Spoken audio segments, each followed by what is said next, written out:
Coucou tout le monde, c'est Aurélie, bonjour et bienvenue à chacun de vous. Je suis contente de vous retrouver aujourd'hui pour une vidéo dans laquelle on va faire ensemble une carte papillon 3D. Vous allez voir, c'est pas compliqué et ça a vraiment un joli rendu. Alors ça vous tente? Alors asseyez-vous, détendez-vous, abonnez-vous et c'est parti! Alors déjà, je vais utiliser ma planche de tampons papillon qui va être bientôt disponible normalement dans ma boutique, donc ne vous inquiétez pas, ça arrive depuis le temps que je vous en parle. Je vais choisir les deux plus grands papillons, les mettre en place dans ma presse pour tamponner et je vais tamponner ça avec l'encre Memento puisque je vais faire ma mise en couleur avec les feutres à alcool. Donc l'encre Memento est compatible avec les feutres à alcool. La Versafine l'est moins, donc c'est pour ça que j'ai pris la Memento pour ce projet. Ensuite, j'ai été choisir quelques couleurs de feutres à alcool. Alors, je vous ai mis les bouchons pour que vous ayez la référence. Ce sont les feutres OUU. Après, je suis pas trop sûre qu'on les voit bien à la caméra. Mais bon, voilà, j'ai pris un turquoise un peu plus foncé, un bleu foncé et puis un rose fuchsia. Et j'ai été faire un petit dégradé entre ces quatre couleurs. Le dégradé entre le bleu foncé et le rose fuchsia, il n'est pas parfait. Les couleurs sont quand même pas très proches l'une de l'autre, mais comme ce sont des petites zones que je colorie, ça se voit pas trop, ça passe. Et puis j'avais vraiment envie de cette petite note fuchsia au bout des ailes, donc j'ai fait ça comme ça.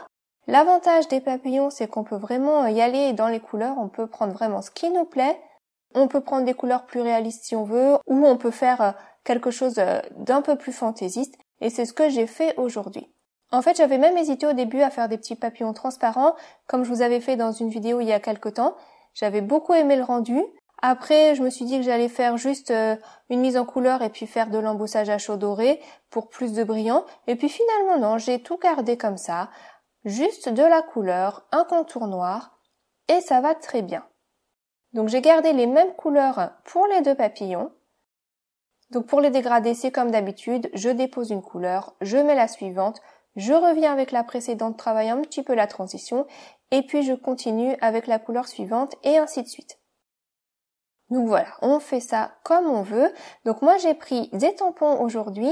Si vous voulez gagner un petit peu de temps pour la suite de la vidéo, vous pouvez aussi choisir de travailler avec des matrices de coupe et des découpes. Donc on fait avec ce qu'on a à la maison.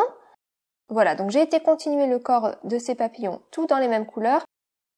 Et puis ensuite, pour les petites décorations à l'intérieur, j'ai choisi de mettre un petit peu de peps avec du jaune et du orange. Donc, je trouve que ça va plutôt bien ensemble. Donc moi, j'ai pris des petits papillons et je trouve que ça se prête vraiment très très bien à la technique du jour. Après, si vous voulez prendre autre chose comme des libellules ou même des oiseaux, voilà, quelque chose qui aura des ailes, pourquoi pas, lancez-vous, testez. Je pense que ça fonctionnera. Donc j'ai mis mon orange à la base de chaque petite décoration et puis je viens tirer cette couleur avec un petit peu de jaune pour plus de luminosité. Et je vais faire la même chose pour le deuxième papillon.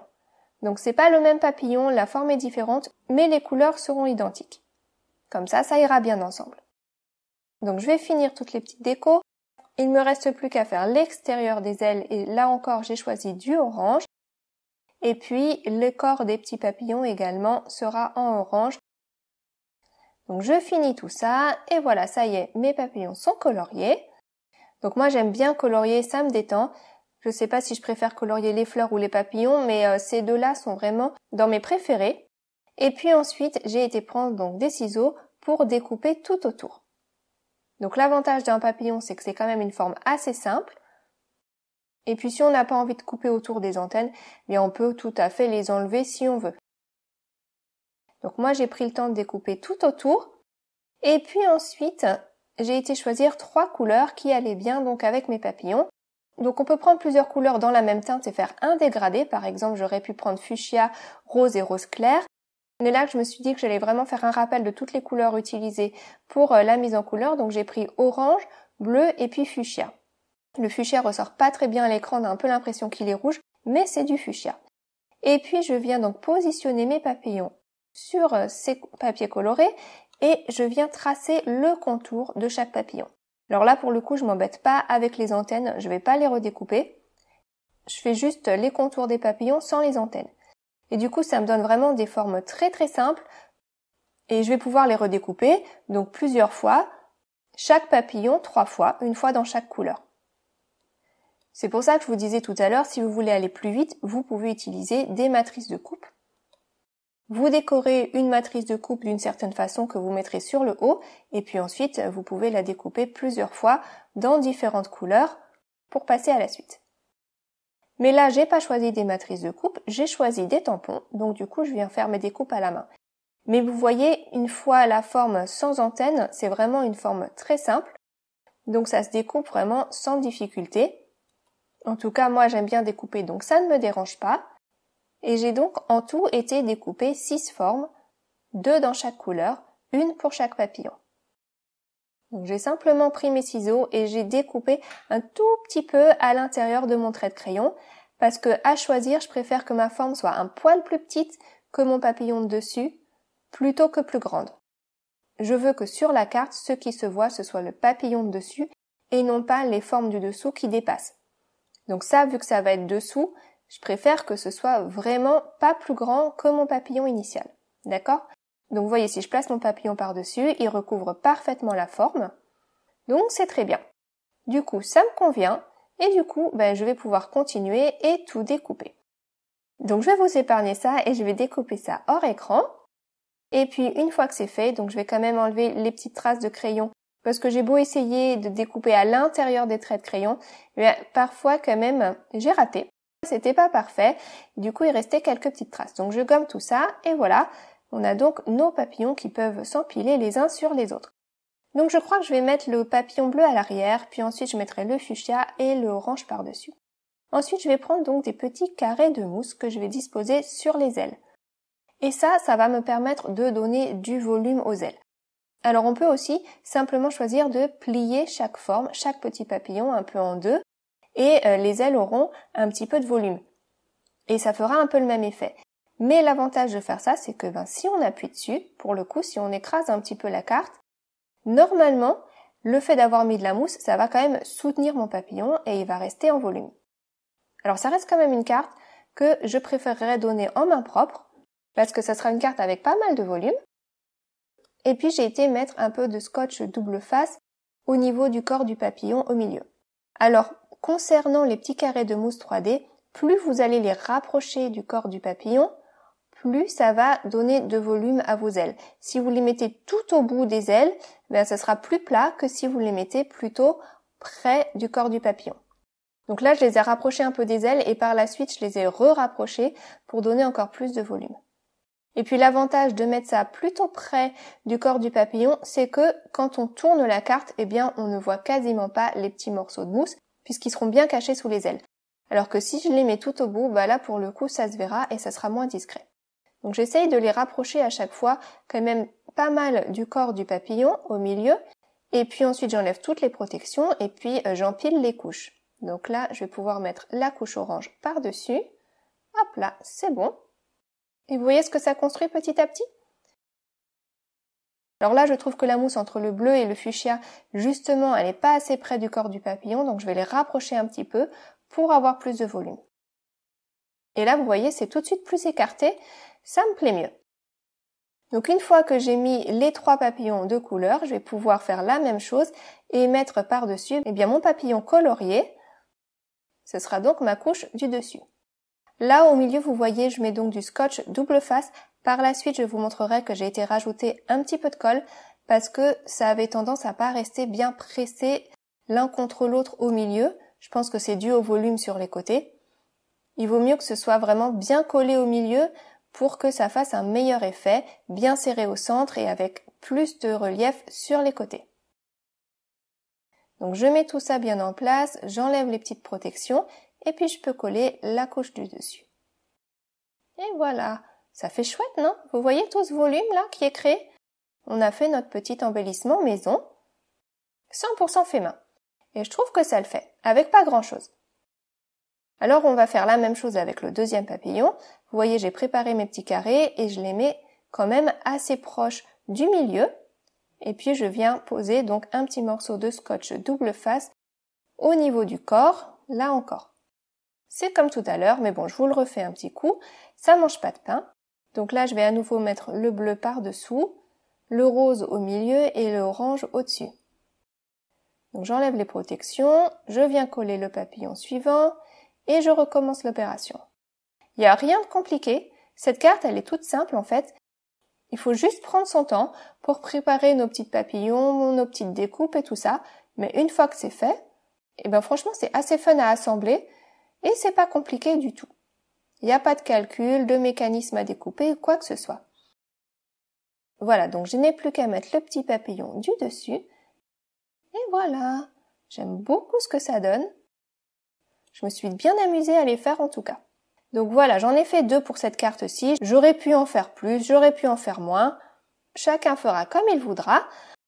Ensuite, pour le fond de carte, pour ajouter un petit quelque chose, j'ai été choisir un petit classeur de gaufrage avec des petits points et j'ai été passer ça au écran dans ma machine de coupe.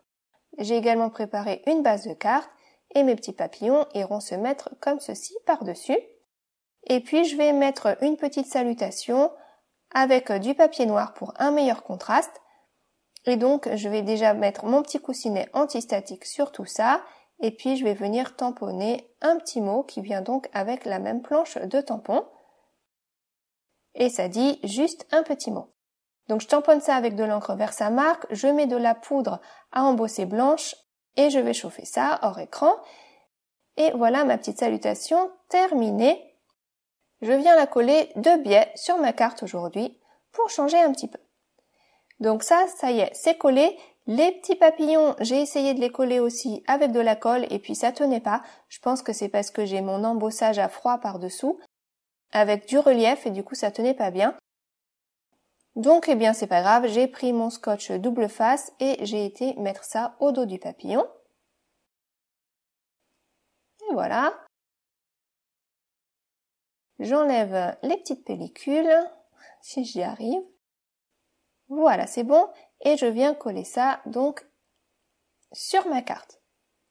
Donc je prends le temps de mettre ça bien en place et puis ensuite j'appuie et voilà, c'est collé. Et je vais faire la même chose pour le deuxième papillon. Donc je pense que si vous avez un fond de carte plat, avec de la colle ça devrait coller sans difficulté. Mais moi c'est vrai qu'avec la texture qu'il y avait, ça tenait pas bien. Donc je mets ça en place, j'appuie et voilà. Ensuite je viens coller mon panneau sur ma base de carte. J'aurais pu faire ça en premier, ça aurait peut-être été un peu plus pratique. Mais bon, c'est pas grave. Je mets de la colle au dos de partout et je colle ça en place sur ma base de carte. Donc mes bases de carte c'est toujours la même chose, 10,5 x 15 cm environ. C'est un A4 coupé en deux puis plié en deux. Ensuite je viens déposer quelques petits points de colle pour coller des petits brillants pour ajouter un petit peu de vie dans tout ça. Et j'utilise mon petit outil pour déposer les brillants facilement dans la colle. Et j'aime bien mettre les brillants en nombre impair sur mes cartes en général. Donc ça c'est bon, c'est fait. Et comme je vous le disais tout à l'heure, le milieu des papillons avait tendance à se décoller un petit peu, à ne pas rester bien solidaires les uns des autres. Donc j'ai rajouté des petits points de colle à l'intérieur, chose que j'aurais fait plus facilement si je l'avais fait tout à l'heure. Mais bon, c'est pas grave. J'ai mis mon point de colle, j'ai maintenu ça en place. Et ensuite, c'était beaucoup mieux. Parce que le fait que ce soit plus appuyé au milieu, ça fait mieux ressortir le relief sur les ailes. Donc j'ai fait la même chose sur le deuxième papillon, un peu de colle, je maintiens tout ça en place et voilà. Et puis ensuite j'ai pris cette planche de tampon qui sera aussi disponible très bientôt et qui je pense va beaucoup vous plaire parce que ça permet de bien personnaliser nos cartes, de laisser un petit mot, de laisser une petite signature pour savoir qui a fabriqué la carte, pour dire que c'est fait maison, pour dire que c'est 100% fait main, etc. Il y a plein de choix sur cette planche de tampon. Donc moi j'ai choisi le petit mot qui dit 100% fait main et j'ai été tamponner ça au dos de la carte. Et je trouve que ça ajoute du cachet. Donc voilà pour le dos de la carte. Vous voyez, ça fait une belle finition. Et puis ça indique au destinataire que voilà, c'est fait main. Du coup que ça a pris du temps, que c'est fait avec amour, etc. Donc voilà, ma petite carte terminée. J'espère que ça vous plaira, que ça vous donnera des idées pour créer, faire plaisir tout autour de vous. Vous voyez de côté là tout le volume qui est là? Je vais vous montrer ça de plus près d'ailleurs pour vous montrer mieux le rendu. Regardez ça. C'est chouette, non? En tout cas, moi je me suis bien amusée. Et maintenant, c'est à vous. À vous de créer et de faire plaisir tout autour de vous. Voilà. Et ça y est, on arrive à la fin de la vidéo. Je vous retrouve très bientôt pour une autre vidéo. En attendant, prenez soin de vous, prenez soin de tous ceux qui vous entourent. Créez, partagez, faites-vous plaisir. Je vous dis à très vite. Gros bisous, bye bye.